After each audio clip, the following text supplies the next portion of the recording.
Mega love shout out. Good evening mga kakabsat. Naririnig ba si Maestro? At syempre, huwag kalimutan mag-like and subscribe. At maraming salamat mga kabsat. As of now, 140,000 subscriber na tayo mga kabsat. No? Maraming salamat po sa ating mga bagong subscribers. Maraming salamat po. Tuloy-tuloy lang tayo sa ating pag-share, no? Ng ating mga content. At syempre, hindi tayo tulad ng mga garapatang DDS na vloggers na puro fake news ang kanilang pinagsasabi. Para ngayon, ang naratibo nila mga kabsat, binenta daw ni Pangulong Bongbong Marcos ang NAIA 3. Mga bobo talaga, no? Pakagawa talaga sila ng fake news. My goodness. O, siya. Maestro, ano ba ang topic natin ngayon? Dakto po!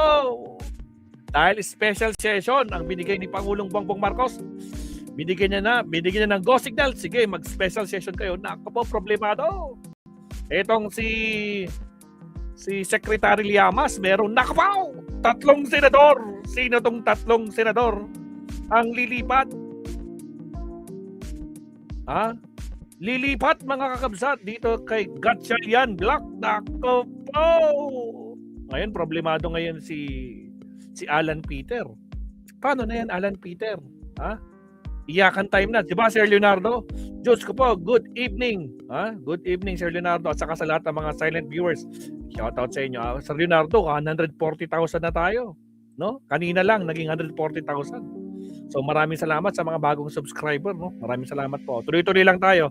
Eto na, mabsat, 3 senador. Sino tong mga to? Alamin na natin kay Secretary Llamas. Secretary Llamas, pasok. Pasukin natin. Papasukin mo. Secretary Llamas. Eto na. Ilang to? 58 minutes ago. Nako. Kaninang alas 8 lang ng gabi to Pasok. Secretary Llamas, pasok. Sir Ronald, magandang hapon, Tony and Rica with your sexy intro. Yon. Maganda, Tony. At saka Rica, long time no see. Nakakatakot naman yung intro nyo. No. Diba, Sek? Pag-uusapan dito, politika ba? Parang iba eh. Sabi ko. Or medyo sila-set up nyo ako. Sige, natin ng konti pa. Sabi ko siya, Sek, bagay eh. Sabi ko nga, I can feel it. ang segment na ito ay may pamagat na yamasin mo. Hanggat sa gusto mo. Llamasin Anyway. mo. Programa ba ni Christian Esguerra ito? Oy, mas decente si Christian because his name is Christian. My name is Kakan, so that's a different religion altogether. Anyway, Sir Ronald, Yes. ito, Wednesday is going to be the special session day. Dahil po sinabi ni Pangulong Marcos, mag-special session tayo. Kailangan makipasya yung mga nabinbin na panukalang batas. Pero ang binabantayan natin is really not the legislative agenda.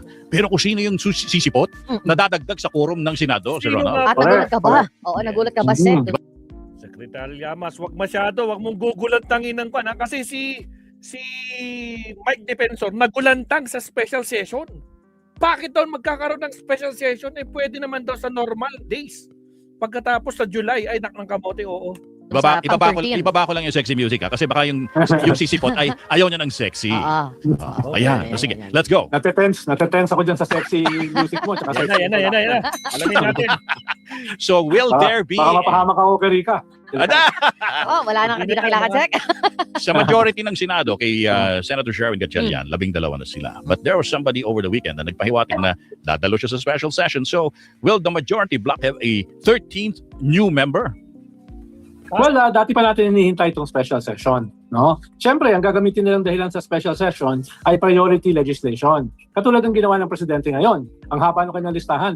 Halos sigurado ko hindi naman matatapos yan sa special session. Yeah. Dun sa normal session, pwede. Dun sa normal bycam, kaya.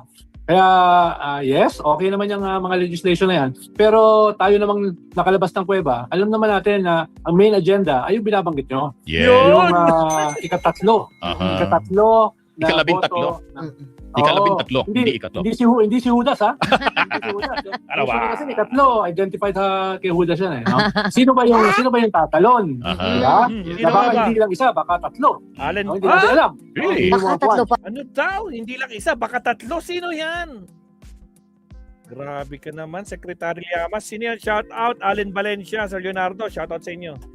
Oo, pero hindi naman sila magpapatawag ng special session na wala silang siguradong numero. Yeah. Yun! Diba? Oo, correct. Although ang gagamitin nilang dahilan ay supplemental budget, Yeah. legislation, Sure. appointments, Sure. na bahagi naman ng special session. Yeah. Pero alam din naman natin, tayo mga nakalabas ng kuweba, na the elephant in the room ay yung resolution ng pinanggalingan nitong krisis na ito. Kaya hindi umandar ang legislation, appointments, Yeah. budget, no, ay dahil nga unresolved yung sa Senado. Mhm. Kaya dito, kapag mat-resolve na dahil may 12 na ng majority, Yeah.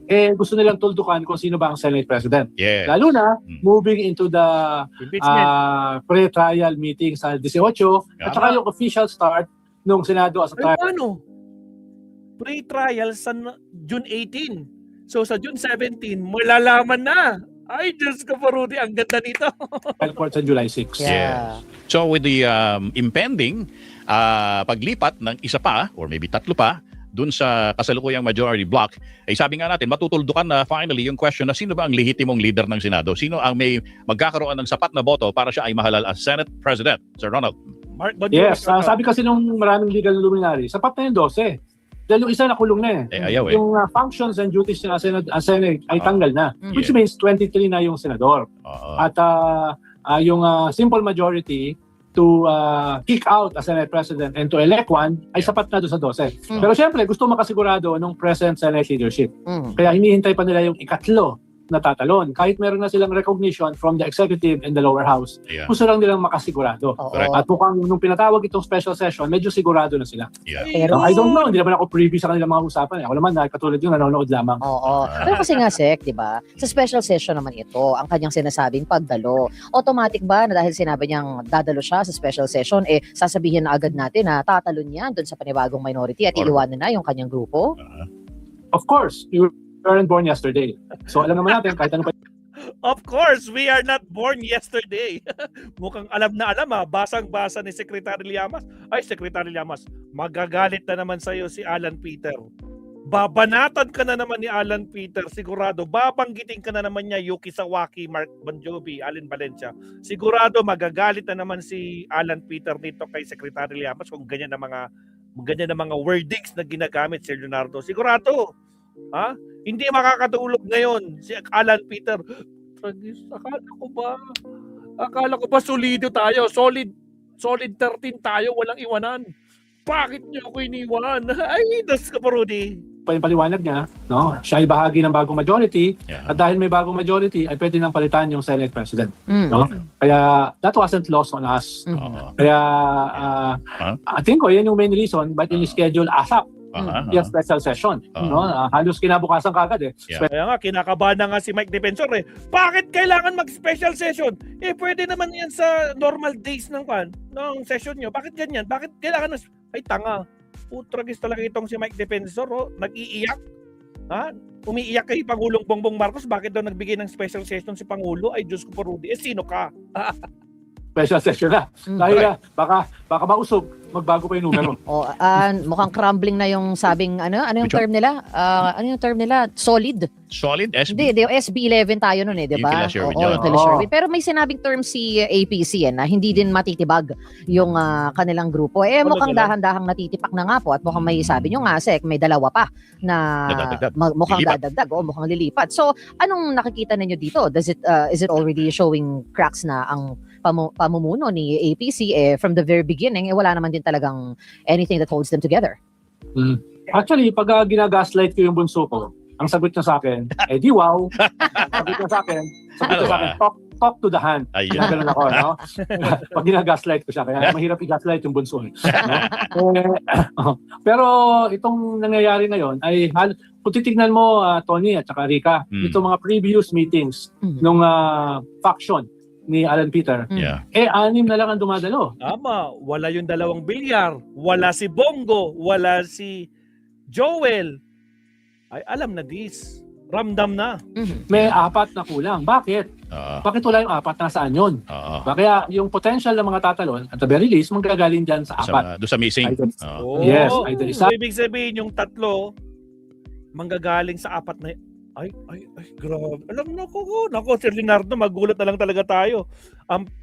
Kapag si Bongo talaga lumipat, ay Diyos ko Lord, kapag si Bongo lumipat, ay kabahan ka na, lustay. Diyos ko po.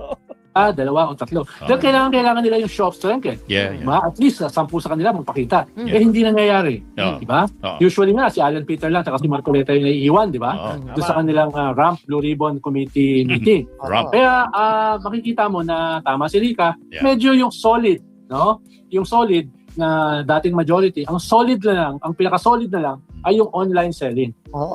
Kaya nga nag-crash yung Facebook eh. Dahil Uy, kaka-online selling, Sek, di ba? Kaya Oo. Secretary, mataas ang live streaming niya. Million views. As in, million views.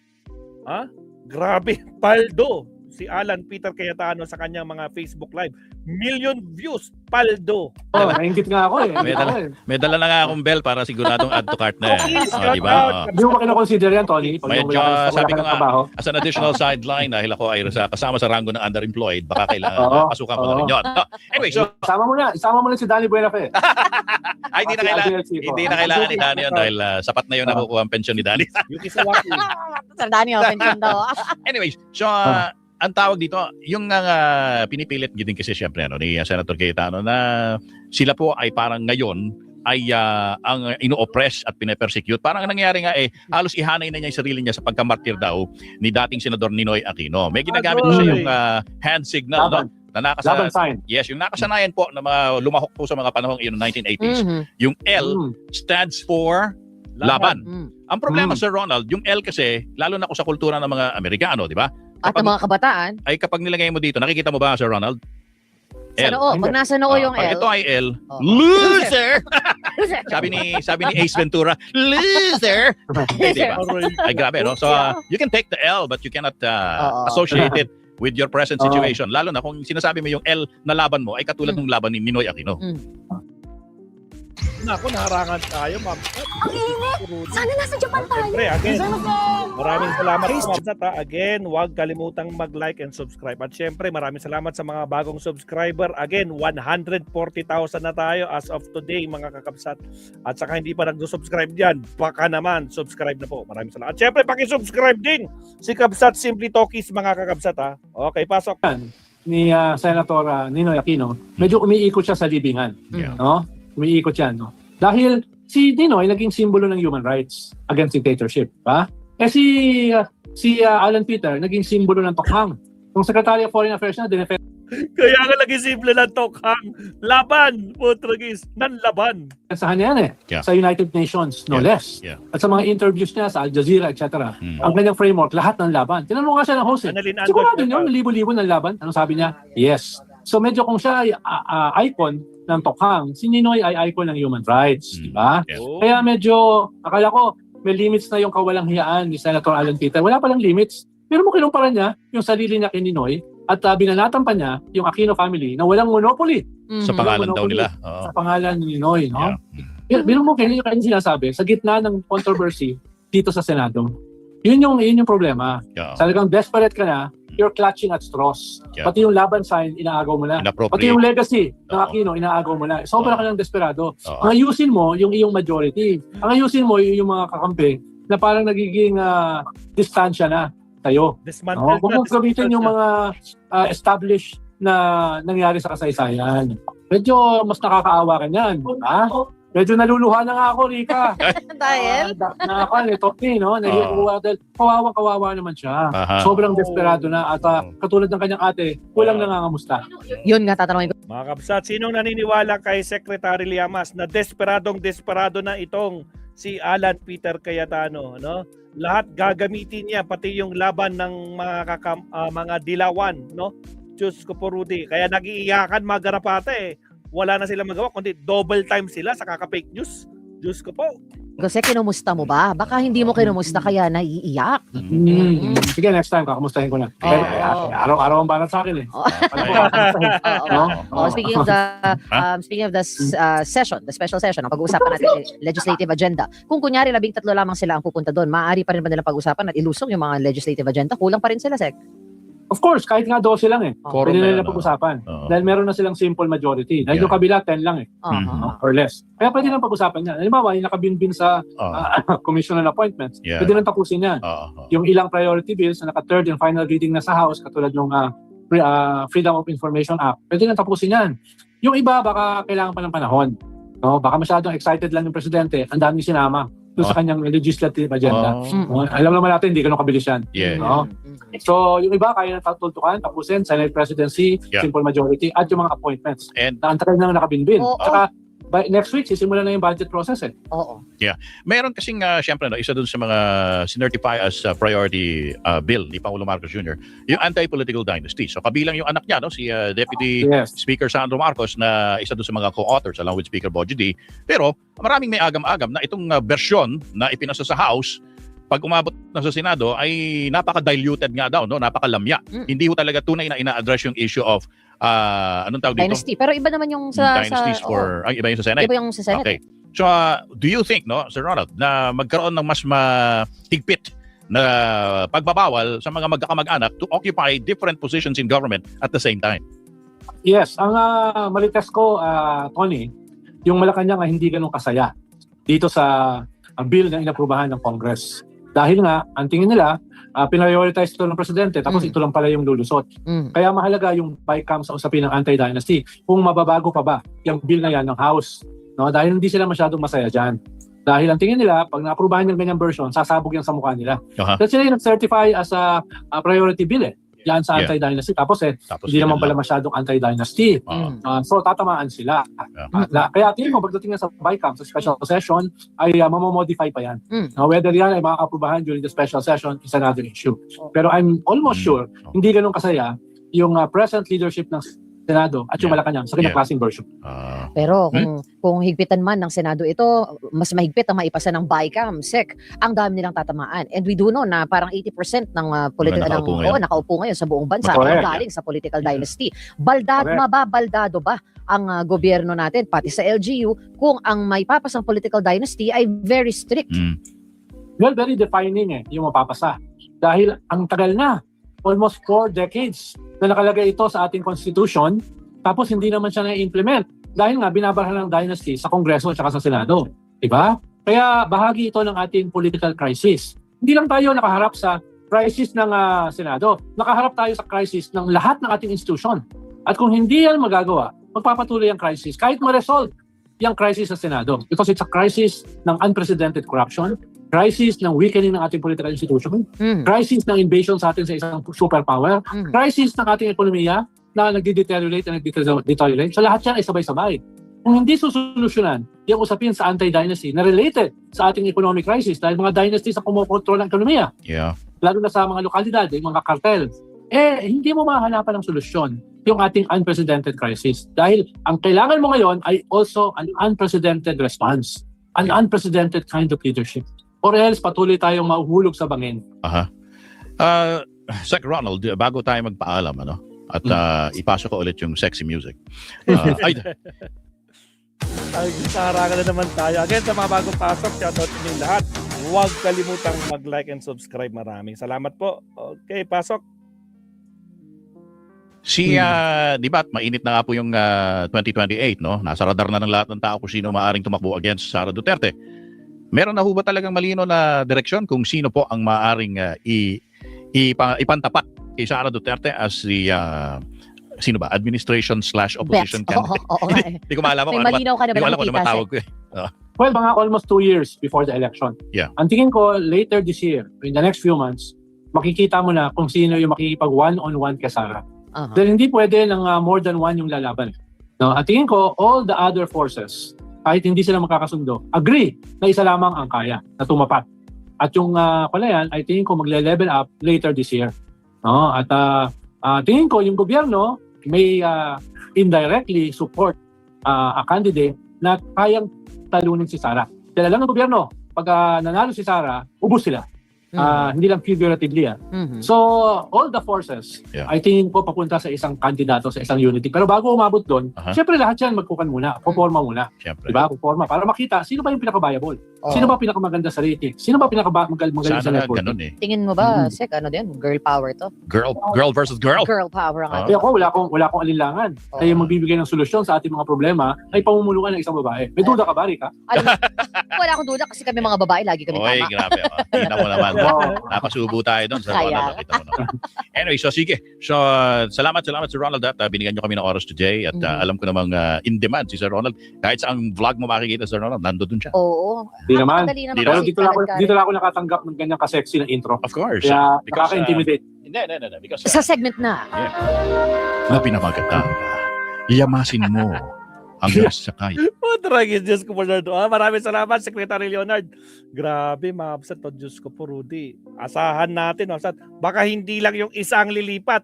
According kay Secretary Liamas, baka 3. Diyos ko po, Rudy. Naku po, Naspakda, Cora Vidal, may Suzuki, Alin Valencia. Wala na. Tapos na talagang maliligayang araw ni Alan Peter. O siya, next topic tayo, Mabsat. Again, maraming salamat po sa mga bagong pasok. Huwag kalimutan mag-like and subscribe. Countdown muna tayo, Mabsat. Here we go!